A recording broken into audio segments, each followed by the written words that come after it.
back. WNST, Towson, Baltimore, and Baltimore Positive. I've got the Chiron at, and it's not even on the front. My hand can go across it, but I've got a whole green screen I'm putting up in here.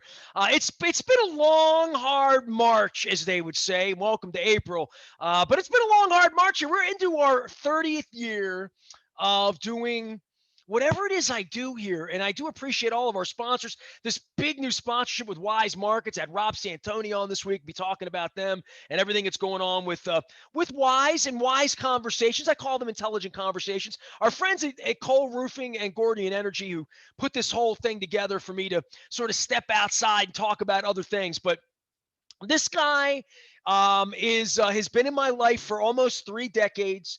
I think he found me on a doorstep somewhere down off of Baltimore Street, if I'm not mistaken, between Light and Baltimore somewhere.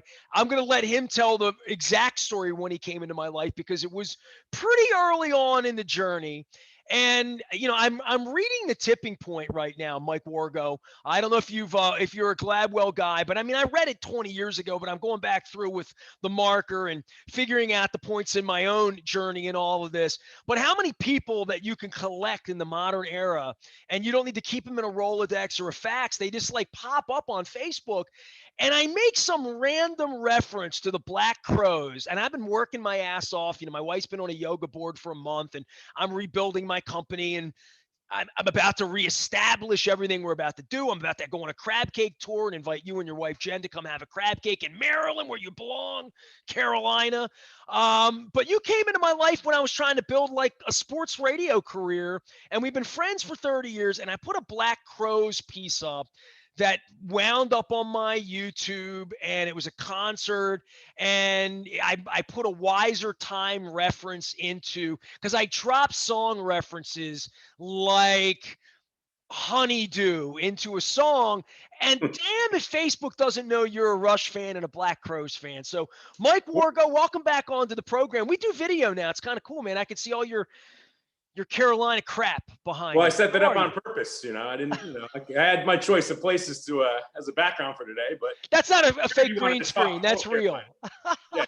I got Dean Smith over here somewhere. Yeah, I found the picture of me and Dean Smith, and I had him on the show, and I totally have forgotten everything I've said to him, and I have the audio of it. I'm gonna find it now that the Roy Williams thing is up. But dude, it is so good to see you, right? I mean, like, what a weird plague we're in, where like I usually would have a pre-gamer with you somewhere in Virginia at a Springsteen show or at a U2 show, or somewhere your family, you'd be at a ball game. I mean, we'd find a way, but the ambient touch of social media on a week when Carolina basketball passes the torch, where I'm listening to an inordinate amount of Rush. I mean, I've got CDs out here that I'm loading up into my old computer now to turn it into a virtual iPod for myself, because I'm an old fart. I can't believe you've done that already. And, I got my Rush belt buckle out, and I'm thinking, like, I'm going to talk to Wargo about sports and life and children and his doctor wife and his brewery beer thing and his accounting. like you've had like an amazing life. I was at your wedding with you and your wife, right? So take us back. Like, how did you find me? How did I work my way into this kid from Connecticut's life who like went to Carolina and played in the pep band? You had placed an ad in a newspaper, and I don't know if it was the Sun or if it was like one of those free Baltimore papers that run around. Knowing me at that time in my life, I would probably put it everywhere, because like, unlike now where you feel like you can't put it everywhere on the internet, then you felt like you could like blanket the market. If you put it right. in, a couple of college places, a couple of city papers, you take $100 ad out in the Sun, or it wasn't even $100, and it's probably $30 then to take an ad out. Yeah. Okay. So so that's where one went to put a resume together in 1990. Right. What year was this, man? It was 93. I moved down to Baltimore in April of 93. Wow. And it was sometime in that summer. And, so I had moved down 28 years ago. Yeah. So I had moved down there to be close to my wife, who was in med school at the time. And So I your was wife was a visiting. student here, as I remembered, right? Like I remember coming over to your couch and trying to hit on your wife's friends and like, cause you had like, you were a little younger than me, maybe, but not by much. We're kind of. I'm born in '68. When were you born? Yeah, February 70th. I think you're about 14 Yeah, months. we were kind of contemporary, and I totally remember watching Maryland wet themselves in a March Madness game on your couch, and rooting against Carolina because Carolina was always good and Duke and like people wouldn't believe what a huge college basketball fan I don't say was. I mean, I'm still watching the game, Gonzaga getting blown out on Monday night and all that, but like at how much it dominated our lives. And it was like totally, I mean, you came off the bus honest, right? Like, I had Terry Truax in my life and Steve Cerrone from Captain Harvey's, who were Carolina devotees. I mean, Terry coached with Dean and Right. just love John Wooden. You know what I mean? Like gave me Wooden's pyramid, changed my life. These people. I mean, to this day, the most amazing people I've ever met. But they come from this Carolina stock, right? I mean, and you found your way into the pep band at the Final Four, right? I never got to go to the Final Four, but I was in the pep band for 4 years. I thought you, which is just the ACC tournament you went to. Yeah, ACC tournament, and then being in the for the football games, going to, I've been to Auburn University and University of South Carolina, and among other ACC stops. Yeah, I never got to play in the Final Four because they only really took the seniors, and they didn't make it my senior year. They made it my junior year, but I didn't. Were they in the Final Four like when I knew you, 94, 95? One of those Yes. years that they hit the Well, lottery? 93 they won it. 95 they were in it.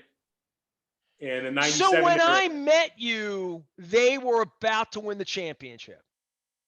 They probably already won the championship by the time I met you. I had dubbed you Carolina Mike. Yes. There was another great guy who's still a Facebook friend. His name is Eric Turner, who went to Syracuse. Correct. The two of you sort of interned for me in a very. I had long hair when you met me, bro. I think you had a ponytail. I did, yeah. I had to borrow I borrow my wife's hair wraps now that I have longer hair again.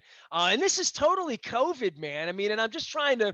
I feel like it's a Paul Stanley animalized. Some people have given me a little Getty Lee thing going on, right? It's like Getty like 96-ish. Presto-y, a little post Presto, yeah. maybe. Yeah, Test for Echo. Test for Echo. Okay, fair enough. I mean, I got all the albums here. I One of brought them those. all out. Mike Wargo is here. Mike has made a life making beer. You thought you did a lot in the broadcast space, right? Like you worked in this industry for a period of time. Your wife was a doctor. You're an accountant. You're a father. I was at your wedding was fantastic. I mean, I tell Don Moeller all the time because Don has a place down, Kent Island area, and you got married down there. And every time I go over the bridge, my wife, I'm like, man, I had a great time DJing a wedding and for Carolina Mike, and he's still my friend, and we should have them up for beer or dinner or have them over, or like we shouldn't just be hanging out a parking lot at the John Paul Jones, which is a great name for an arena, by the way, at a Springsteen show. But like we got to get Springsteen on the road, and then like I didn't want to bring this up, and we're going to talk about Roy. Let's talk basketball and the ACC. We'll talk about all that, but I really brought you on to sort of grieve a little bit because I'm going through a grieving process with this Rush thing that, I might even get emotional for the first time, even talking about it. I remember where I was when Neil died. I was in a parking lot on 95 in Fort Lauderdale at a Dave & Buster's with the radio on. I had just cut a deal to have the parking lot. You see the purple behind me? I do. The Ravens were going to go. The Ravens were 14-2. They had a bye week. They were going to beat the Chargers, and then they didn't, right? But it was the day before that. It was that Friday.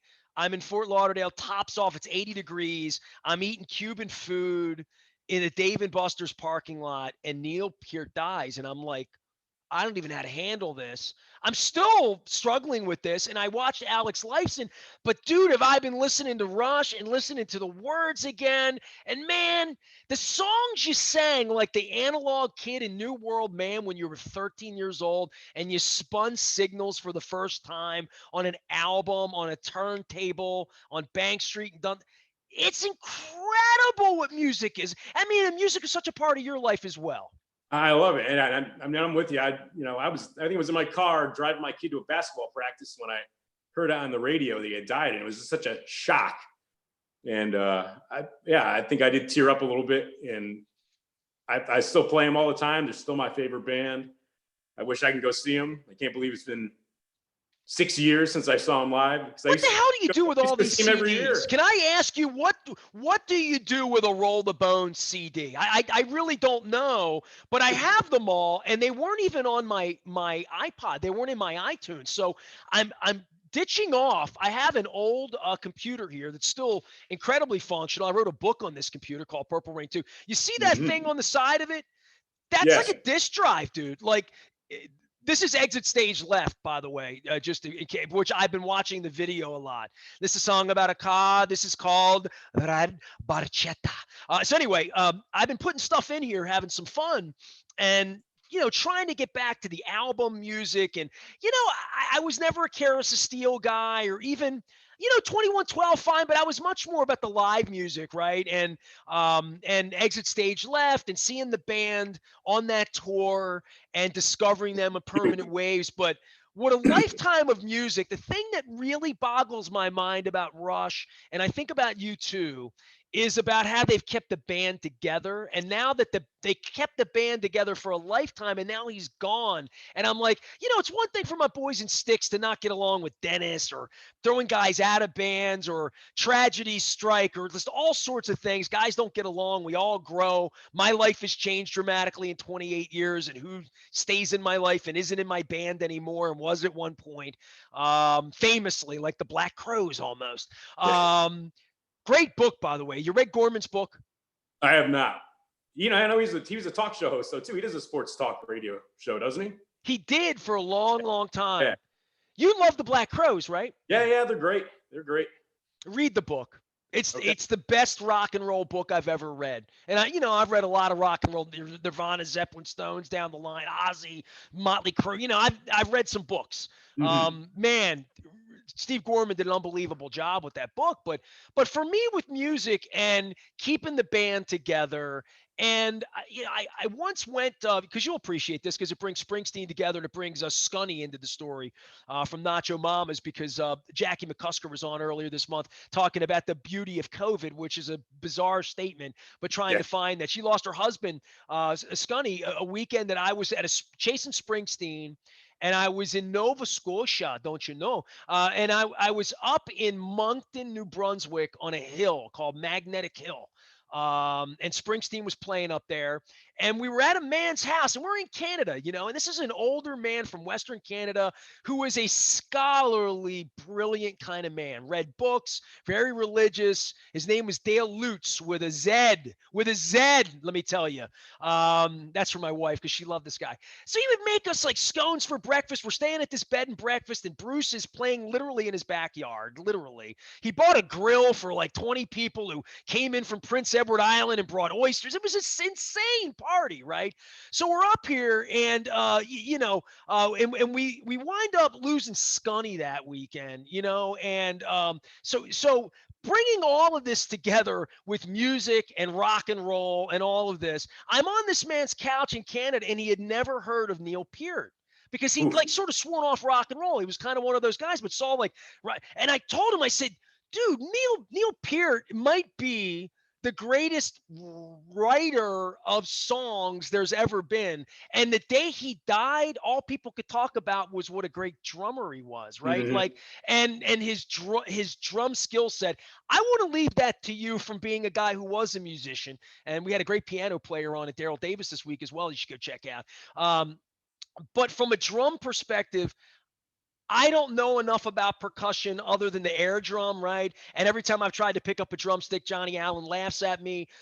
But man, the words. I mean, I think the words are for everyone. I think if there's anything I would say to my wife, who couldn't get off on Getty singing Free Will and going crazy at the end of songs and hitting high register and singing in falsetto, it's just more like, man, just pull down the lyrics and go with it a little bit. And I think that's where I am at this point in life, Mike.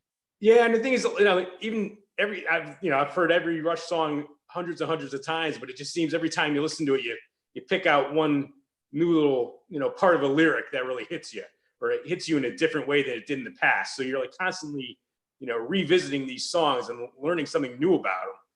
And it's a little bit the same way with the drum parts. You might, especially some of the live videos that Rush has, you watch them or you listen to the songs, and you might hear just one little thing that he did with a drum beat or a drum fill that you just didn't quite hear, the last time you heard the song. And so you're constantly, realizing how great he was at both things. Again, you said, writing and the drumming. And with the drumming, I think what set him apart was, a lot of these guys do drum solos, but his were like works of art. They were melodic and musical in the way that other guys' drum solos are just them banging the drum really quickly, which is impressive in its own right. But Neil had a way of making a drum solo seem like a song that you could almost sing to. So I think that's what kind of set him apart as a percussionist. Almost like a rapper. Yeah, I guess so. I'm not into the rap music too much. No, but I'm saying, like, when I think of songs like Roll the Bones, where he had a rap part in there and the syncopation of the drums, it's a shame that I never spoke to him. You know what I mean? Like, I've spoken to Geddy more times than I can remember, and I have a full admission to make to you, okay? Being in my life all these years, and you partied at my house on Kane Street, right? A couple times. Okay, just fair enough, right? And I see the pictures behind you, all your Carolina stuff that you have on the walls. Back when I was younger, stuff on the other side of the wall, by the way. What's that? I got the Yankee stuff on the other side of the wall. If I turn my iPad, no, don't do that.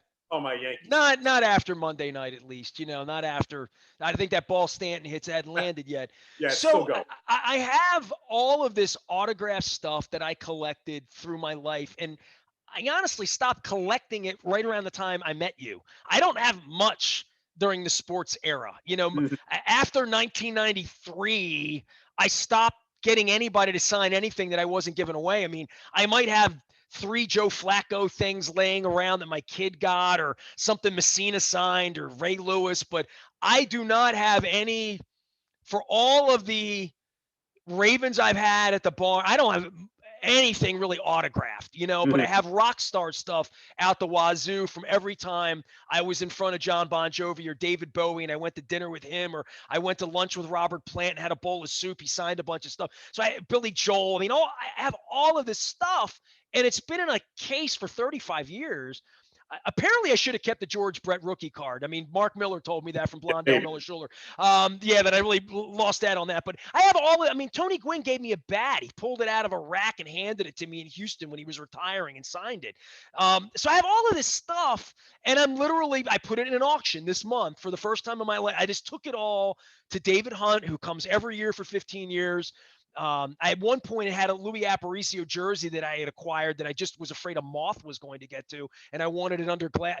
I just don't want to have stuff anymore, right? Like, what do I do with 58 Rush CDs, dude? And this isn't even like the Stones or Hootie and the Blowfish or Springsteen or any Bodines or any of the other. I have 8,000 CDs, man. You know what I mean? Like, so anyway.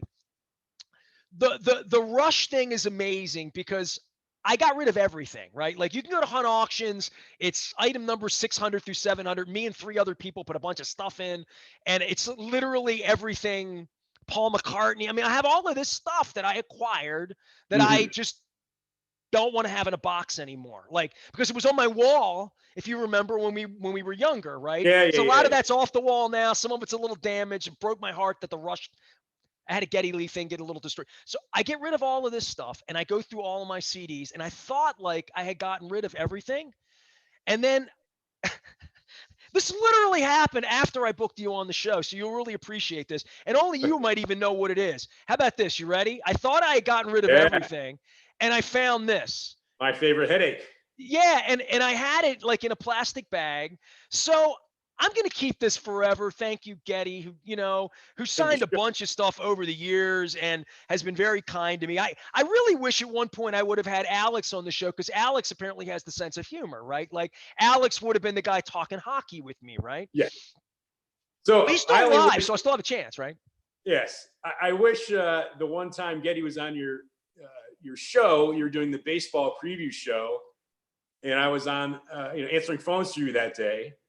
and Getty called in, and you talked. This is before the '95 baseball season, and you forgot to tape the show. It's probably the only time you didn't tape your show, your radio show. Do you remember that?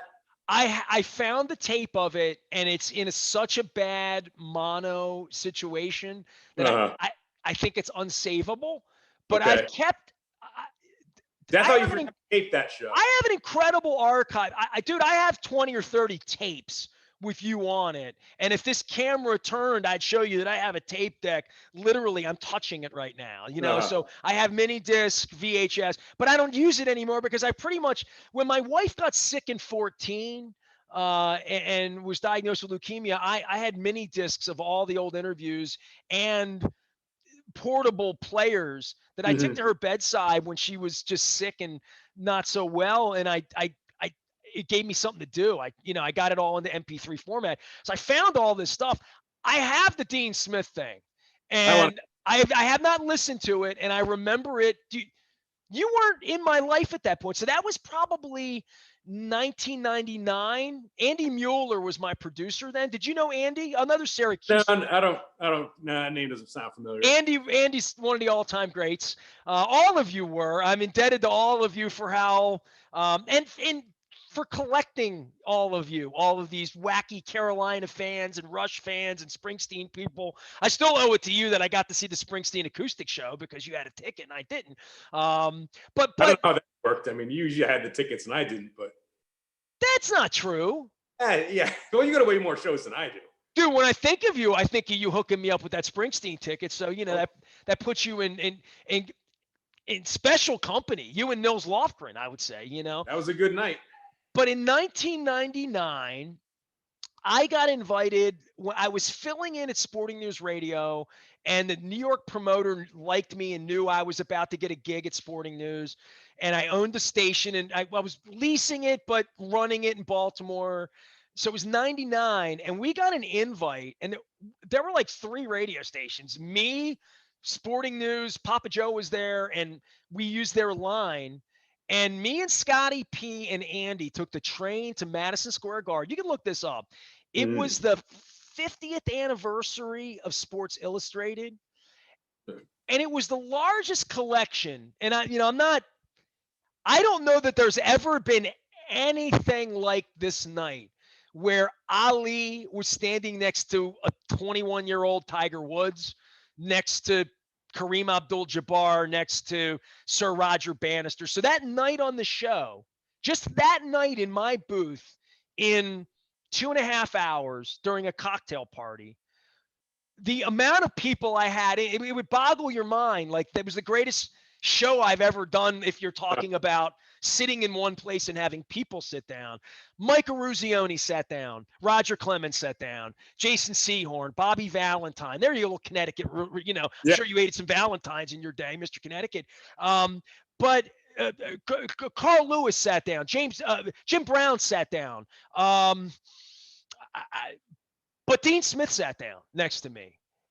And I had Martina Navratilova sat down and did 10 minutes with me, kidding around. We hit her out, and we hit her out. I'll sit with anyone that gets me out of this crowd, she said, and gets me water. And they delivered her to me. But I did interview Dean. So I don't know what I said. I don't know how stupid I was. I mean, I was probably trying to be, Mr. Maryland guy, probably. Right. I mean, how has the breakup of the ACC been for you? I mean, we always hear my side of it. I mean, you're as Carolina as anybody's ever been Maryland, for sure. Yeah, I mean, it's rough because you don't have all the traditional rivalries, and it's with all the conferences. Used to be there were 8 teams in the conference. You played every one of them 2 times, and you knew if you lost them on the road, you were going to get them back when they came to your place. And you just don't have that anymore. And I miss Maryland not being in the ACC because I think they belong there. They don't belong in the Big Ten. I mean, what do they have to do with Michigan and Ohio State and Wisconsin, Nebraska? See, I'm surprised to hear. See, you sound like an old guy now when you're saying that. I'm an old guy. Yeah, I don't know. I'm not saying every time I come to grips with change. You know what I mean? Like, change is like, look at Baltimore Positive, right? I mean, even though I'm in front of purple stadiums, but I've just come to grips with change, and like, money rules because that's the way we set the country up. I mean, see the last 4 years, right? So I just, I get it. It's not a bad brand of basketball. It's a better brand of football. They're making money. They're introducing lacrosse and this and that and making more money for what your grandkids are going to want to play, because it's probably not going to be the crap that you and I played growing up in Yeah. 1978. It's probably not the Bad News Bears anymore. I mean, I don't even sound like an old guy, but I miss not playing Maryland. I mean, it was a fun rivalry, especially it was fun to root against Gary Williams. He was a great coach. Stupid to me is that they didn't play, like, that Maryland didn't keep a couple of games to play them for money. You know what I mean? Like, for the next 10 years, we're going to see Duke every 2 or 3 years. Like, they did that challenge and this and that, but Right. I know it's a blood feud when they break up like that. I mean, Right. like, everybody I've talked to in Tobacco Road thinks Maryland's, like, it's heresy what they did, and it was like a Civil War thing, like a Confederate flag. I mean, like, literally. And I don't know. I mean, the money speaks to all of it, and the debt and building the basketball arena, all that happened after they won. I mean, hell, Gary quit because he didn't want to cheat. And I'm sort of guessing Roy sort of had the same scenario, right? Like, I mean, your basketball program's about to go through a massive change after having incredible stability, and there wasn't stability for a little while. It was a mess for a while. Yeah, I mean, I think with Roy, it's just that it's getting to a point with college basketball. You have to re-recruit these guys every year. You recruit them to come to your school, and then you got to recruit them to stay at your school, especially with this transfer portal they've opened up, which I think is a horrible idea, because you're going to get this situation where there's 1,000 guys who want to leave their schools every year, and they can immediately do it. It's a military commitment. You know what I mean? What Krzyzewski wanted at West Point 40 years ago, and what the job is now. It's like saying Maryland should go back to the ACC. It's not, and well, I don't know how involved. I do think it sucks. I mean, I think the product. I mean, I think every part of it, my engagement, why I would care, how I would stay with it, how I bought the old Toyota guides back in 1979 and 80 and 81. Went to my my Toyota dealer, just and big appreciation for Pivnet and everybody that supports us from Toyota. But I mean, I still have the old Buck Williams, Albert King guides, because when you got it, you could hate Michael Jordan for at least 3 years, maybe 4. Right. He's going to be there, right? Worthy, all those guys. There's none of that anymore, and and that is a shame. But I also get that these kids need to make a living or get an education or whatever their hustle is, whatever the deal is, for whether you're really trying to get an education and be an accountant or a sports radio show host, or whether you're trying to, hang on and play in Greece for a couple of years and make a little bit of money.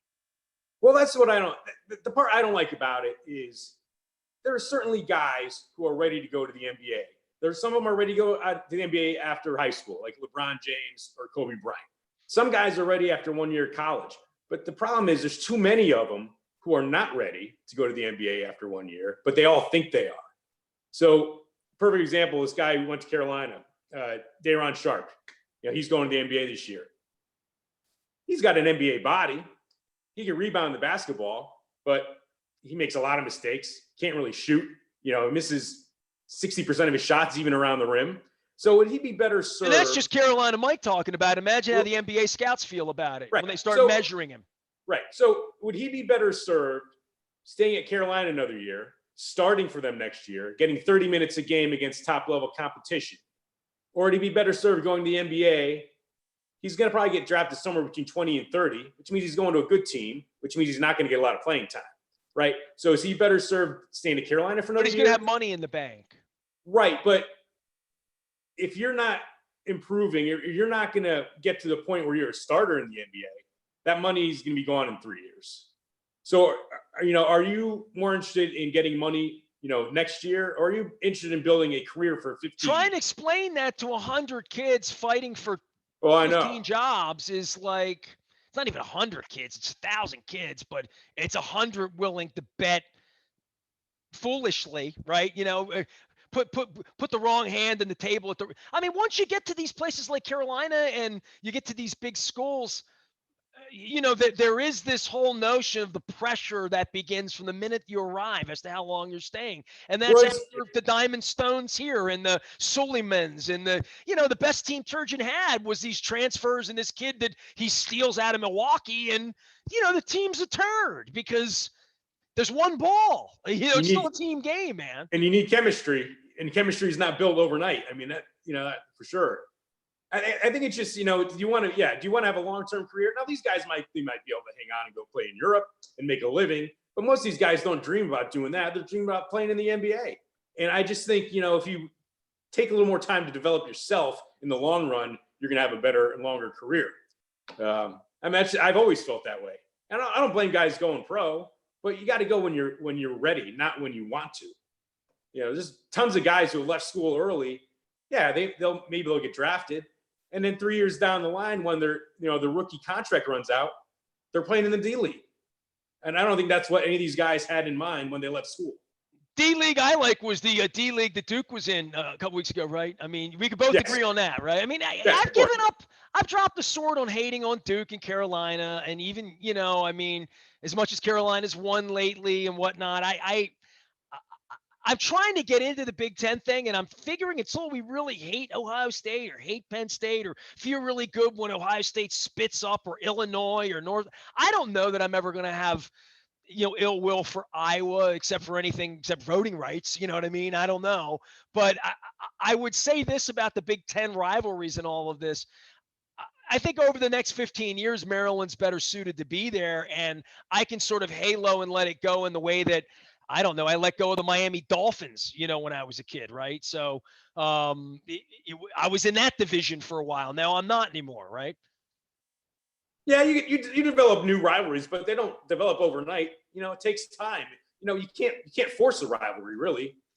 Things have to happen to create that rivalry. You have to have some game that really means everything to both teams, and you maybe lose that game, and then that's when you start hating that other team for the rest of your life.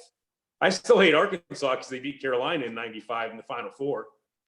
Really? It happens. Well, you know what? You're a Yankee fan, dude. So it is what it is. I mean, we'd have the Red Sox. It's about all these triangles. I'm trying to figure out how to get the Orioles out of last place, how to draft a wide receiver. We're trying to figure all that out. But Carolina Mike is here. He's Mike Wargo. He's been my friend at one time, intern, producer, basketball foil in 1993, raising a family down in Virginia, and waiting on concerts to come back so we can go see the Black Crows, and you can read the Black Crows book and listen to Rush. But Getty and Alex, you think they're going to go do something? I don't know. I mean, it feels to me like when it's 70-year-old guys, you either want to do it, feel like you have to do it. I've seen the interviews with them, and they're almost painful for me. I've not watched that last DVD from the last tour. My lasting thing with Rush is this, that the last tour, JT the Brick, a bunch of people, people in my life, even then. Kurt Schilling was in my life then, believe it or not. He was there at that Forum show. I got invited to go out to LA, but I had just done 30 ballparks in 30 days. And 2 days before the tour, the baseball tour that I did, Rush opened the tour in Chicago on a Thursday night. And I flew to Chicago to see that show. Randy Johnson, 6'10" Randy Johnson, was in the pit. They were doing a Rush to Rush Street baseball promotion with the band. And I took a picture with my swab with Getty. Getty was cool to me. I met Alex, and he always nowhere to be found. I think later everybody realized he was struggling. But the last thing I did when I walked out of the arena that night, and I was literally flying home in the morning to begin this 30-day craziness with the baseball thing, and there goes my hero. I was walking out, and I saw this sweatshirt up on the thing. And I saw it, and I saw the back of it. The back of it's the 2112. I don't know why right? I'm reading my head. So I'm like, I got to have that. And I looked at it, and it was $100. And I'm like, it's a lot, but let me touch it. And I felt it, and I'm like, man, it's so nice and cozy. And, it's like, it's really nice. It fits me. And I'm like, give me it. And I walked out, dude, it was the best $100 I've ever spent in my life. Like, I wear this all the time. I'm going to wear it everywhere I go. People yell. I love that. I've never seen anybody wearing it. I went on the internet trying to buy another one, even if it was more money, because I wanted one, and I can't find it. So I mean, I don't even put this in the dryer. I let this sort of, line dry because air dry. Yeah, my wife got me this for Christmas a couple years ago. Rush belt buckle, and sometimes I put that on. But I feel like I've seen my last Rush concert, and that is like It's tough for me to say that. You know what I mean? I remember being at Hold the Fire with you and like, and seeing the balloons. Like I've run into you at 5 Rush concerts at the Capitol Center back in the day, for crying out Yep. loud, you know? I remember we went to Counterparts, and you got us the guitar picks from Alex because you knew somebody in the road crew. I remember that we had seats right on the side of the stage, and that was at I'm the glad Cap. I've done nice things for people at some point in their Yeah. life when they bring them up. That does warm my heart. Well, the one thing I do remember too is you calling me like on a Sunday afternoon. Hey, I got tickets up in Camden. You want to go? But I had just seen him the Friday night at Did you Nissan. go with me? Yes, it was me, you. God, I don't even know who else. I can't remember. Maybe, I've seen him so many times. Like there was a night that Kevin Eck and I rolled up. It was turn of the century because all the tours run together. So it was turn of the century, and Kevin Eck and I, 0102, somewhere in there. And we drove up to Philly together for a Camden show. And I'm like, look, we'll get a ticket outside. We'll get in. And a dude comes up, and he was totally a ticket scalper dude. And he's like, dude, I got 2 in the second row here. I'm just trying to get out of here, you know. And I'm like, dude, I will pay you too much for those. You know what I mean? And it wasn't it wasn't stupid. It was in those days, it was $200 instead of $125. And I'm like, I didn't have to camp out, stay out all night. The weather's good. Let's go. And Kevin had a camera. Like I got pictures of Getty in the second row. I slipped a note. Getty welcomed us backstage and said hello before the show. It was weird, man. Like I've had so many weird times with Rush, and to think that like I'm at the end of it, really kind of like. I hope Getty comes on the show at one point. I'm going to bang knock. I hope to see his baseball collection. I was out at the Negro League Negro Baseball Hall of Fame in Kansas City. All of his baseball collections out there, presidents, right. Unbelievable. And I hope to see him play. Right? I mean, I do. You know, like I love to see him too, but it wouldn't be the same. You know, it would be Neil or it'd be Alex and Getty and some unlucky guy. I'm weirded out at this point as a fan. You know, like he was signing his big book of base, and I had a ticket on my screen in Philadelphia to go up and meet him and get the picture in the book and all that. And it was like a Saturday afternoon. And it felt like an 8-hour commitment at a time, like it was football season or something. And I just didn't do it. And I don't know, but I want him on the show. You know what I want? I want Signals to come back out again and do it all over again. Is it possible that can time stand still, Mike Wargo? Is it possible? No, time does not stand still, unfortunately. Can't freeze this moment a little bit longer. Make each I regret sensation that. a little My bit regret stronger. is I only saw him once on the last tour because I went and saw him. I saw him once too. That was it. Chicago. I walked out and never saw him again. And even after seeing the show, I knew that it was going to be it. And I didn't make the commitment to go see him a second time, and I'd seen him at least twice on every tour since I was 18 years old. The tour ended. My baseball tour ended about 2 weeks before the tour, and I had about 5 shows I could have seen. They were like Phoenix, San Diego, LA, and I'm like, my God, all the places I just spent 30 nights in a courtyard, you know what I mean? Renting a car, going to a ball game and eating food and seeing friends. And like, I just didn't have pull the trigger to fly to LA to do it. You know, like I literally, and I wanted to, believe me, like I looked at tickets, I was like all of it. And I'm like, I just can't do it. And then my wife got cancer again a couple of weeks later. So she's alive. She's well, she's on a yoga mat. Everything's cool, and Neil left us with incredible gifts. And if I would say to anything, I gave you that long, windy story about Scunny and Dale Lutz in Canada, Magnetic Hill, and this incredible Springsteen show. That was an amazing Springsteen show out in this hill. I would say to you, whatever you do, go read some Neil Peart lyrics, right? Like something you could share with your kids, right? A little bit. A lot of lessons to be learned. Yes, a lot of things to think about and to ponder. Especially when he got old. The stuff he wrote when he was 25 is like outrageously incredible. Like to go back to all of Free Will and even that era, Moving Pictures, Vital Signs, all of these references to digital and stuff that we'd never heard of, and all of that came before. But then to go back at Vapor Trails later in life when he had been on a motorcycle and lost his wife and lost these life experiences that made him like the most interesting man in the world, right? Like in a lot of ways. A little bit of an introvert, but yes. Yeah, I was always hoping to like run into him somewhere and not like start browbeating him and talking to him, but just like buying him a Macallan and raising a glass to him. I thought that would have been an appropriate thing. Yeah, I don't know what I would have said to him, man. I've run into people. I ran into Sammy Hagar in real life in like a real. We spent 4 hours together drinking wine. Where 20 minutes before I ran into him, I was with Julio, and the next thing you know, you're making friends and talking old stories with Sammy Hagar and trying not to be a nerd. You know what I mean? Completely. Right. And man, and I can move in those situations, but man, if I ran into Neil Peart, I mean, I ran into Michael Stipe in the Atlanta airport. I ran into Eddie Vedder in Australia, in a pit at a Springsteen show. Um, I think at this point, I just say thanks for the music, man. You know what I mean? Thanks for like writing great, if writing great stuff, and Yeah. telling great stories and making me feel like during the middle of a plague that you left me something. Like I feel that way about Neil Peart. I do. Yeah. I mean, I think I would be a little too tongue tied. Yeah, to really discuss anything with him, but maybe a little intimidated. But I would Apparently, he sent definitely. great postcards, bro. Yes. If Yeah. you got a postcard from Neil, you were in good. Mike Wargo has been my friend for 28 years. He came into my life through a personal ad in the paper. Wanted sports producer. I may be putting that same ad up this summer. I have to talk to you about that. How goes I'm not life for you? available. Give everybody a little update for me. You were making beer, you're accounting, you're North Carolina, and you're waiting for the plague to be. Everybody's safe and cool in your world right now, right? Everyone's healthy. Just waiting for this to be done. I got my first shot last week, so All right. we're getting there.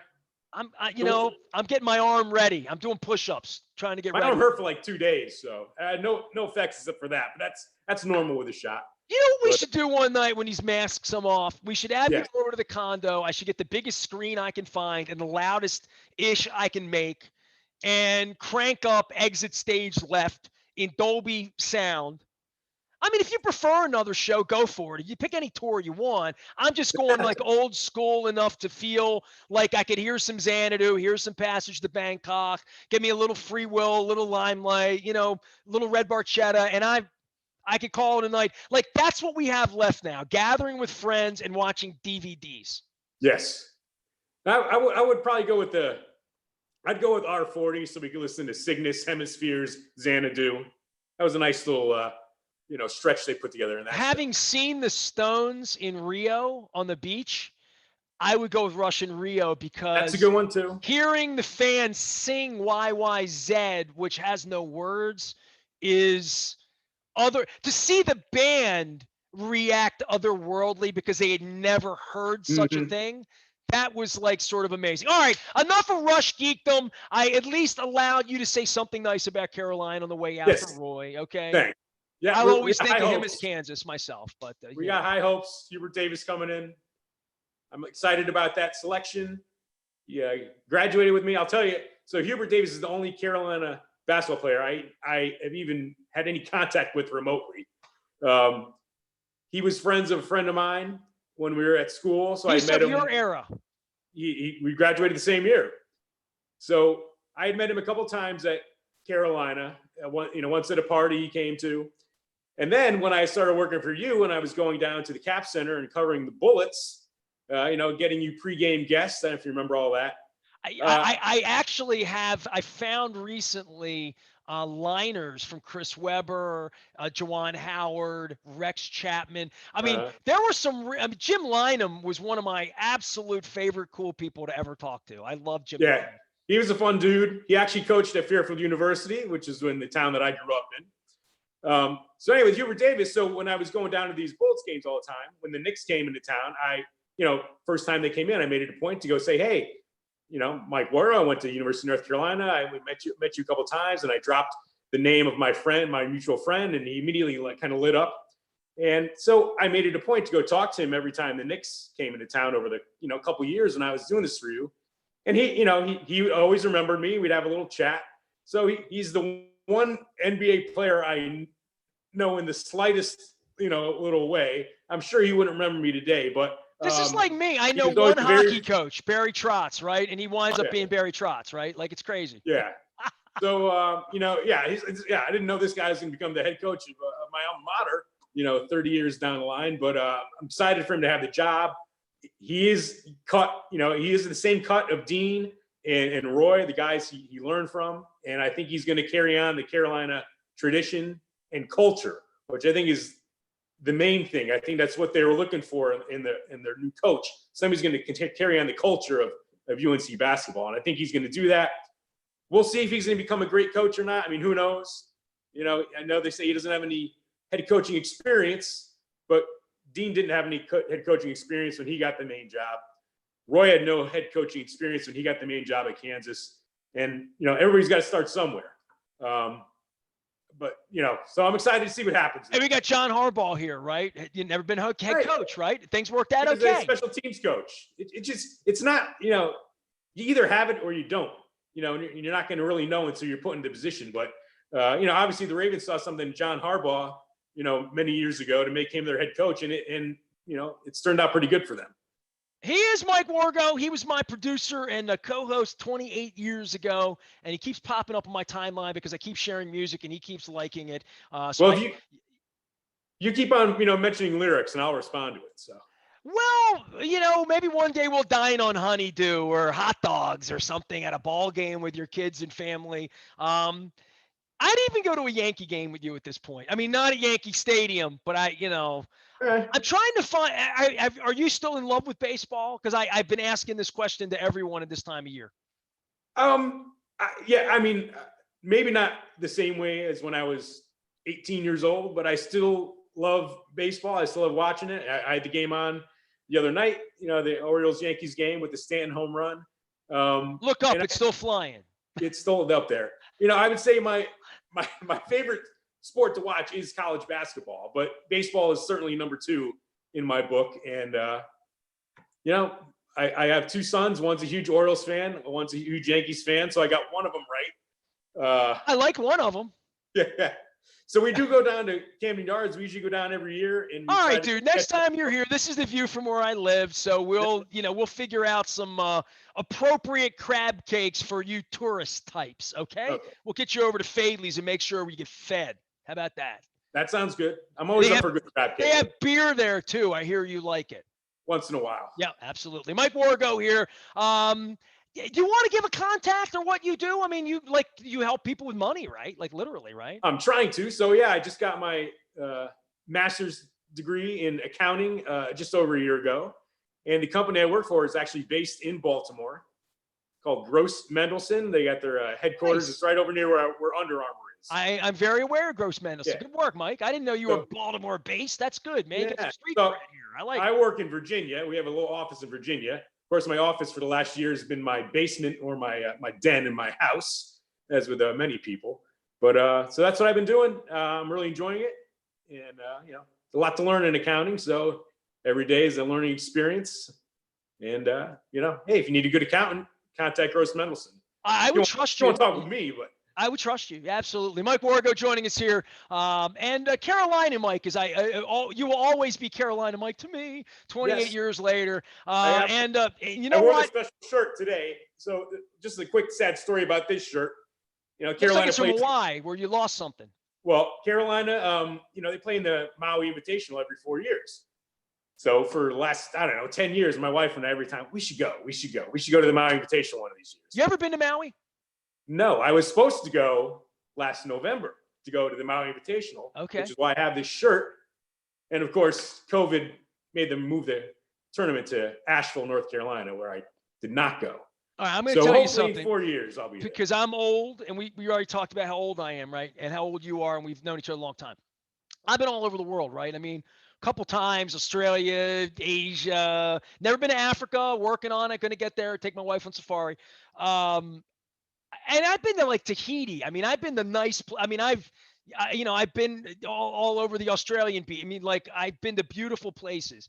I had never been to Hawaii, and I had never really wanted to go to Hawaii in that way. Like I turned down the Pro Bowl in 2001 because I came back to Baltimore for the parade when I was syndicated.